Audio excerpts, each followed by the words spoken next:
Hi guys, तर आज आपल्या चॅलेंजचं डे 6 आहे ऑफ डेली मॉर्निंग रुटीन. आणि जनरली मी केस मोकळे सोडत नाही, पण आज मी हेड वॉश केलं होतं त्याच्यामुळे केस मोकळे सोडले होते. आणि वेद अजूनसुद्धा झोपलेला होता, त्याच्यामुळे मी पटकन नाश्त्याची तयारी करायला घेतली. आणि आज मी बनवणार होते मूग डाळीचे डोसे. आपली अख्खी मूग असते ती मी पूर्ण एक दिवस भिजत घातलेली होती.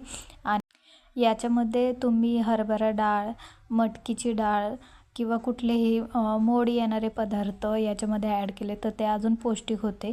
आणि पालक जरी ॲड केलं ना याच्यामध्ये तरीसुद्धा ते टेस्टीच लागतं. माझ्याकडे नव्हतं म्हणून मी आज ॲड केलेलं नाही, नाहीतर मी इतर वेळेस करते. त्याच्यानंतर मी इथे मिरची, लसूण, अद्रक, कोथिंबीर, हळद, जिरे आणि थोडंसं हिंग टाकून मिक्सरमध्ये परत एकदा फिरवून घेतलं, छान बारीक वाटून घेतलं. आणि हे बॅटर आहे ना एकदम पातळ नाही करायचं, नाही तर ते तव्याला चिटकून बसतं. सेम आपण जसं डोस्यासाठी करतो तसंच हे बॅटर बनवायचं. आणि नंतर त्याच्यामध्ये मीठ टाकून एकदा हलवून घ्यायचं आणि गरमागरम सर्व करायचं. हे इतकं टेस्टी लागतं ना गरम गरम, तुम्ही एकदा नक्की ट्राय करून बघा. वेदसुद्धा उठला होता, मग आम्ही सगळ्यांनी मिळून नाश्ता केला. त्याच्यानंतर मी वेदला आंघोळ घातली आणि माझी कामेसुद्धा पटकन आवरली होती आज. आणि मी आज केलं होतं भात, वरण आणि मेथीची भाजी, चपाती. मग मी वेदला भात, वरण, मेथी चारायला घेतलं, तर आज वेदला त्याच्या हातानेच खायचं होतं, त्याचा हट्टच होता तो.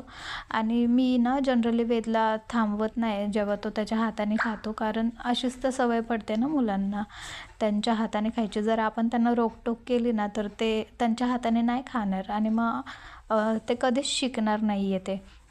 आणि कोण म्हणतं मुलं पालेभाज्या खात नाहीत, माझं मुलगा तर इतका आवडीने खातो ना. मग ती भेंडीची भाजी असो, पालक असो किंवा मेथी असो, त्याला कोणतीही भाजी फक्त मिठामधली करून दिली ना, म्हणजे तो तिखट नाही खात अजून, त्याला सप्पक भाजी लागते तर तो खातो. सगळ्या भाज्या खातो आणि मी जे जे बनवल ना ते सगळं खातो तो. तर ही गोष्ट वेदची खूपच छान आहे की मला खाण्याच्या बाबतीत हा अजिबात त्रास देत नाही. मी जे जे बनवेल ना याच्यासाठी तो सगळं काही खातो आवडीने. मी वेदला मेथीची भाजी एवढी आवडली की त्याने परत एकदा मागून खाल्ली. आणि त्याच्यानंतर बिचारा खेळून खेळून एवढा दमला की दुपारी खूप मस्त असं झोपलं होतं. आणि हा झोपताना एवढा क्यूट दिसतो ना, आणि घर एकदम शांत शांत होतं जेव्हा हा झोपलेला असतो तेव्हा, नाहीतर इतर वेळेस गोंधळ असतो घरामध्ये. आणि जेव्हा हा झोपतो ना तेव्हाच मला टाईम भेटतो एडिटिंगसाठी. तर असा गेला माझा दिवस. Thank you so much for